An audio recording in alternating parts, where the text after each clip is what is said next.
اللهم صل على سيدنا محمد وعلى آله وصحبه وبارك وسلم وصلوا عليه۔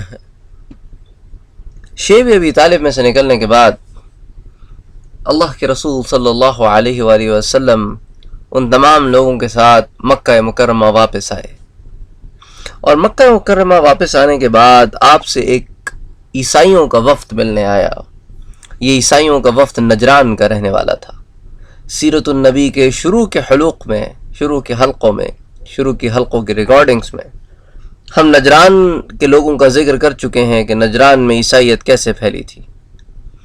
تو وہاں سے کچھ عیسائی آئے آپ کا پتہ پوچھتے اور قریش کے پاس پہنچے، تو قریش نے ان سے کہا کہ تم کو اللہ کے رسول سے کیا کام؟ تو انہوں نے کہا کہ ہم کچھ سوال لے کر آئے ہیں نجران سے اور چاہتے ہیں کہ اللہ کے رسول ان سوالات کے جواب دیں۔ تو قریش نے کہا ٹھیک ہے، وہ اللہ کے رسول ہیں، جاؤ پوچھ لو، لیکن ایمان نہ لانا۔ انہوں نے کہا نہیں ہم تو سوال پوچھنے آئے ہیں، ایمان لانے تھوڑی آئے ہیں۔ جب وہ اللہ کے رسول صلی اللہ علیہ وآلہ وسلم کے پاس آ کر بیٹھے، انہوں نے آپ سے سوال پوچھے اور آپ نے ان کے سوالات کے جواب دیے، اور پھر آپ نے ان کو قرآن پڑھ کے سنایا، اور قرآن سنتے سنتے ان کے اوپر یہ حالت ہو گئی کہ وہ رونے لگ گئے، اور روتے روتے ان کی داڑیاں بھیگ گئیں۔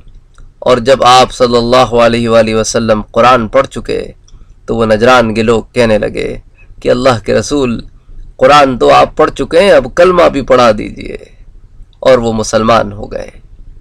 جب قریش کو یہ خبر آئی تو وہ ان کے پیچھے آئے، کہنے لگے کہ تم تو سوال پوچھنے آئے تھے اور اسلام قبول کر کے واپس جا رہے ہو۔ تو نجران کے عیسائیوں نے کہا دیکھو قریش، ہم آزاد ہیں اپنے فیصلوں میں اور اپنی ہدایت میں، ہم تمہارے انڈر نہیں ہیں کہ تمہاری بات مانیں۔ ٹھیک ہے ہم سوال پوچھنے آئے تھے لیکن ہمیں ہدایت مل گئی ہے، تو it is better for you to mind your own business۔ تو اس کے بعد یہ نجران کا وفد مسلمان ہو کر واپس نجران کی طرف لوٹ گیا۔ اسی طرح ایک شخص تھا ضماد ازدی، یہ شخص بہت بڑا کاہن جادوگر ٹائپ کا آدمی تھا۔ تو اس نے اللہ کے رسول صلی اللہ علیہ وآلہ وسلم کو ایک دن اپروچ کیا اور کہا کہ آپ کے بارے میں لوگ عجیب و غریب سی باتیں کرتے ہیں، اگر آپ کو واقعی اس قسم کی کوئی تکلیف ہے کہ آپ پر جادو ہو گیا ہے یا آپ کو کسی بھی قسم کی کوئی تکلیف ہے تو مجھے بتائیے، میں بڑا ماہر آدمی ہوں ان چیزوں کا، میں آپ کا علاج کر سکتا ہوں۔ تو آپ صلی اللہ علیہ وآلہ وسلم اس کی پوری بات سنتے رہے۔ سننے کے بعد آپ صلی اللہ علیہ وآلہ وسلم نے اس سے فرمایا الحمدللہ نستعین ونستغفرہ فمن يهده الله فلا مضل له ومن يضلله فلا هادي له وأشهد أن لا إله إلا الله وحده لا شريك له وأن محمدا عبده ورسوله۔ ضماد ازدی نے جب یہ کلام پاک سنا نا تو اللہ کے رسول صلی اللہ علیہ وآلہ وسلم سے کہنے لگا کہ ایک دفعہ پھر سنا دیجیے۔ تو آپ صلی اللہ علیہ وآلہ وسلم نے ایک دفعہ پھر اسے سنایا، کہنے لگا کہ اگر آپ اعتراض نہ فرمائیں تو ایک دفعہ اور سنا دیں۔ تو آپ صلی اللہ علیہ وآلہ وسلم نے اس کو ایک دفعہ اور سنا دیا، کہنے لگا خدا کی قسم میں بڑے بڑے سحار سے ملا ہوں، بڑے بڑے کاہنوں سے ملا ہوں، لیکن ایسا کلام میں نے آج تک نہ سنا۔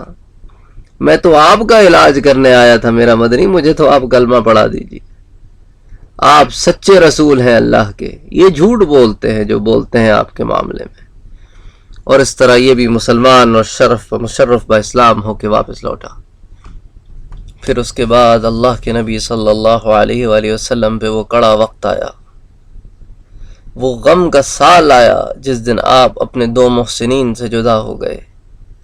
ایک تو آپ کی زوجہ محترمہ حضرت خدیجہ الکبریٰ رضی اللہ تعالی عنہا، اور ایک آپ کے چچا حضرت ابو طالب، اور ان دونوں سے آپ محروم ہو گئے۔ ایک ہی سال 3 دن کے وقفے میں دونوں اللہ کو پیارے ہو گئے۔ جب حضرت خدیجہ الکبریٰ رضی اللہ تعالی عنہ مرض الموت میں تھیں تو آپ ایک دن آئے اور کہنے لگے کہ خدیجہ کیا تم اس بات پر خوش نہیں ہو کہ اللہ تم سے راضی ہے، اور دیکھو میں جانتا ہوں کہ تمہیں اس بات کا غم ہے کہ مجھ سے جدا ہو رہی ہو، اور اس بات کا غم مجھ کو بھی ہے کہ میں تم سے جدا ہو رہا ہوں، لیکن بہت جلد تم ان 3 عورتوں سے ملے ہوگی جن سے اللہ جنت میں میری شادی فرمائیں گے۔ ایک تو مریم بنت عمران حضرت عیسیٰ علیہ السلام کی والدہ، ایک اخت موسیٰ علیہ السلام کی بہن جس کا نام کلثوم ہے، اور ایک زوجۃ فرعون یعنی فرعون کی بیوی آسیہ۔ تو بی بی خدیجہ نے فرمایا اخبر اللہ، کیا آپ کو اللہ نے خبر دی ہے؟ آپ صلی اللہ علیہ وسلم نے فرمایا ہاں مجھے اللہ نے خبر دی ہے۔ تو بی بی خدیجہ نے فرمایا کہ آپ کو مبارک ہو اور آپ کو دعائیں دیں۔ اس کے بعد بی بی خدیجہ کا چند دن کے بعد انتقال ہو گیا۔ اب اس زمانے میں نماز جنازہ کے احکامات تو اترے نہیں تھے، جو بھی طریقہ تھا اس کے تحت آپ رضی اللہ تعالی عنہ کو دفنایا گیا کہ آپ کے لیے قبر مبارک کھودی گئی، آپ کو اس میں اتارا گیا اور اوپر سے قبر بند کر دی گئی اور آپ کو دفن کر دیا گیا۔ اس کے 3 دن کے بعد حضرت ابو طالب کا بھی انتقال ہو گیا، اور ابو طالب کی انتقال سے قبل قریش نے فیصلہ کیا کہ چلو ابو طالب سے چل کر 2 ٹوک بات کرتے ہیں کہ اللہ کے رسول صلی اللہ علیہ وآلہ وسلم کے معاملے میں کہ ابو طالب کے بعد تاکہ کوئی جھگڑا نہ ہو۔ تو ابو جہل گیا ابو طالب کے پاس اور اس نے کہا کہ بھئی دیکھو ابو طالب، ہم چاہتے ہیں کہ اللہ کے رسول اور ہمارے درمیان تمہارے سامنے، آنکھوں کے سامنے کوئی پیکٹ ہو جائے، وہ ہمارے خداؤں کو کچھ نہ کہیں، ہم ان کے خدا کو کچھ نہ کہیں گے۔ تو ابو طالب نے کہا چلو ٹھیک، میں کوشش کرتا ہوں۔ آپ صلی اللہ علیہ وسلم کو پیغام بھیجا اور آپ آئے، تو آپ نے آنے کے بعد اپنے چچا سے ان کی خیریت دریافت کی، اور پھر چچا نے کہا کہ قریش والے آئے ہیں اور آپ سے ایسے ایسے بات کرنا چاہتے ہیں اور چاہتے ہیں کہ کوئی مصالحت ہو جائے، کہ آپ ان کے خداؤں کو کچھ نہ کہیں، وہ آپ کے خداؤں کو کچھ نہ کہیں۔ تو آپ صلی اللہ علیہ وسلم نے فرمایا کہ دیکھیں چچا، میرا پیغام وہی ہے جو وہ روز اول تھا، ایک اللہ کی عبادت اور ان تمام گناہوں سے دوری۔ جب قریش نے یہ سنا تو تالیاں پیٹنے لگے، سیٹیاں بجانے لگے کہ اللہ کے رسول صلی اللہ علیہ وسلم کا مذاق اڑانے لگے کہ ابو طالب کو بھی تکلیف ہو اور اللہ کے رسول کو بھی تکلیف ہو۔ تو اس کے بعد ابو طالب نے قریش سے کہا کہ دیکھو قریش، یہ بات کچھ غلط تو نہیں کرتا نا؟ تو اللہ کے رسول صلی اللہ علیہ وسلم نے اس بات کو فیل کیا کہ شاید ابو طالب کے دل میں اسلام کے لیے سافٹ کارنر ہے، تو ابو طالب کے سامنے رسول اکرم صلی اللہ علیہ وآلہ وسلم نے ایک دفعہ پھر اسلام پیش کیا کہ چچا ایک دفعہ تو پڑھ لو وہ کلمہ، ایک دفعہ تو پڑھ لو لا الہ الا اللہ قل کلمۃ نحاج بها لك عند اللہ۔ چچا ایک دفعہ تو کلمہ پڑھ لو۔ ابھی اللہ کے رسول صلی اللہ علیہ وآلہ وسلم یہ بات ہی کر رہے تھے کہ ابو جہل بول پڑا کہ ابو طالب تم چھوڑ دو گے، اپنے آبا و اجداد کا دین چھوڑ دو گے، تم عبد المطلب کا دین چھوڑ دو گے؟ اگر تم نے ایسا کیا ابو طالب تو یاد رکھو تمہارے مرنے کے بعد ہم تمہارے خاندان کو تانے دیں گے، تمہارے سارے کے سارے رشتہ داروں کو ہم یہ تانے دیں گے کہ ابو طالب نے خوف سے اسلام قبول کیا، اس نے ڈر کے اسلام قبول کر لیا۔ تو ابو طالب اللہ کے رسول کی طرف دیکھتے ہیں اور کہتے ہیں یا بنی انی اریدو، اے میرے بیٹے میں چاہتا ہوں ان قر عینک، کہ تیری آنکھوں کو ٹھنڈک پہنچاؤں، لیکن بات دراصل یہ ہے کہ میں ان تانوں کو برداشت نہیں کر سکتا، میں اس بات کو برداشت نہیں کر سکتا کہ میرے بعد لوگ میرے نام سے میرے خاندان کو تانے دیں۔ اسی لیے مختصر بات یہ ہے کہ انا علی الدین العبد المطلب، کہ میں عبد المطلب کے دین پر ہی اپنی آنکھیں بند کرنا چاہتا ہوں۔ اللہ اکبر۔ اللہ کے رسول صلی اللہ علیہ وآلہ وسلم اداس ہوئے اور بہت اداس ہوئے اور وہاں سے اٹھ کے آ گئے، اور ابو طالب کا اسی حال میں انتقال ہوا۔ ہاں، بعض کتب میں یہ روایت نقل ہوتی ہے کہ حضرت عباس رضی اللہ تعالی عنہ سے مروی ہے کہ انہوں نے کان لگا کے سنا ابو طالب کو آخری وقت میں، تو وہ کچھ پڑھ رہے تھے، انہوں نے اللہ کے رسول سے کہا کہ میں وہی سنتا ہوں ان کے منہ سے جو آپ ان سے کہہ رہے ہیں کہنے کے لیے، لیکن اللہ کے رسول نے کہا کہ میں نے نہیں سنا۔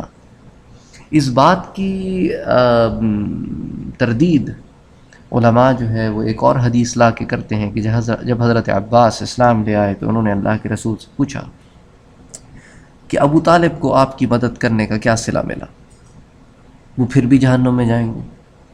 تو اللہ کے رسول نے فرمایا کہ ہاں، لیکن میں اللہ سے یہ درخواست کروں گا کہ انہیں کم سے کم سزا ہو، تو انہیں جہنم کی سب سے چھوٹی سزا ملے گی، اور اس سزا کا عالم یہ ہوگا کہ وہ صرف ٹخنوں تک جہنم میں ہوں گے اور باقی سارا جسم جہنم سے باہر ہوگا، اور اس سزا کی حدت اتنی ہوگی، اس سزا کی شدت اتنی ہوگی کہ اس سے ان کا دماغ جو ہے وہ بوائل ہوگا، the brain will boil۔ اللہ اکبر، یہ سب سے چھوٹی سزا ہے۔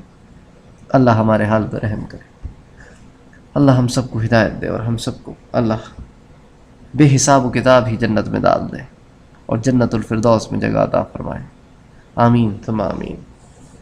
جیسا کہ آتا ہے ایک روایت میں کہ اللہ کے رسول صلی اللہ علیہ وسلم بیٹھے تھے تو ایک بدو آیا، اعرابی، اس نے ایک دعا کی اللہ سے، اللہ خلقتنی مجانا، تو نے مجھے مفت پیدا کیا، میرا تو کچھ نہیں لگا نا، میرے ماں باپ کا پیسہ خرچ ہوا تو ہوا ہو، اور دنیا میں کھانا پینا بھی مفت ہے، اگر نہ کماؤ تو بھی تو کھانا مل جاتا ہے نا، تو اے اللہ جنت بھی مفت میں دے دے۔ اللہ کے رسول نے فرمایا ہاں دیکھو یہ دعا ہے، کہ دیکھو کتنے پیار سے اللہ سے مانگ رہا ہے، اللہ تو دینے پر قادر ہے نا، ہم مانگنے والے تو بنے۔ تو خیر، بہرحال اللہ کے رسول صلی اللہ علیہ وآلہ وسلم بہت اداس ہوئے، اور آپ کی اسی اداسی کو مد نظر رکھتے ہوئے اللہ نے قرآن اتارا۔